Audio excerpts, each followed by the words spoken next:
talk. So what has led to this? What has led, when you wrote the book, when you first started this, you were not radical, right?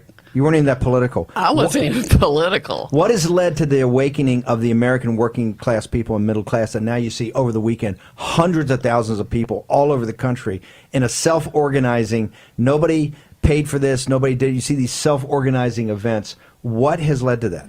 I think it's the realization that everybody else has been lying to us.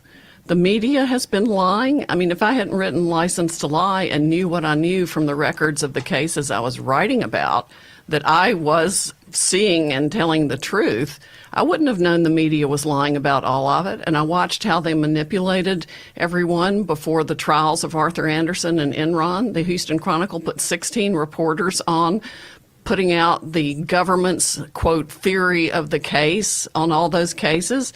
And if the government's talking about a theory of the case, that means it doesn't have a case. But they can make giving your mother a Christmas present sound like a federal crime. And that's what they did in the Anderson case, essentially, and in the Merrill Lynch case, and in lots of others. And they used every means of prosecutorial misconduct to ensure convictions, to destroy the company and Merrill Lynch executives and hundreds of other people in Houston. And that was all led by Leslie Caldwell and the Department of Justice and Andrew Weissman. And, oh, guess who their supervisor was when Weissman was running the Enron task force? None other than Christopher Wray. So when I saw all these names come up again, I just went ballistic. How did Christopher Wray become President Trump's pick to run the FBI? The guy you're replacing, Sidney Powell's going to replace, Chris Wray's going to get fired tomorrow night as soon as the polls close. About Haspel, clean your desk out, you're getting fired. Secretary of Defense fired. Then they're going to, I think Fauci fired, right? Get rid of all of them. How did Chris Wray become head of the FBI? I don't know. Nobody asked me. I wish they had.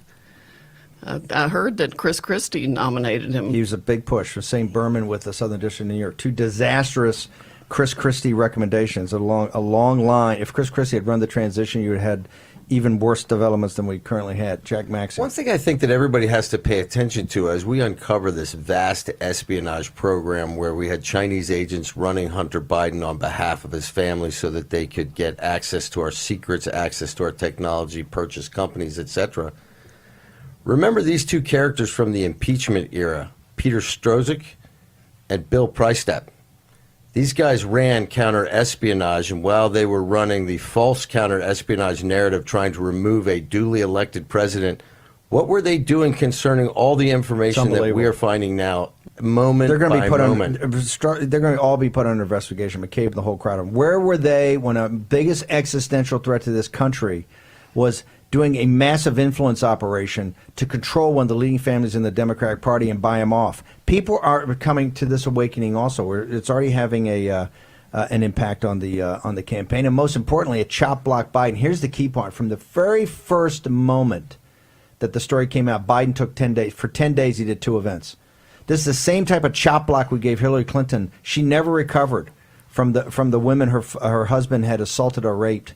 Never recovered from that debate in St. Louis. She never recovered from it. Never stabilized. Same with Biden. He took 10 days and he hid, and that's where Trump was able to do the big turn.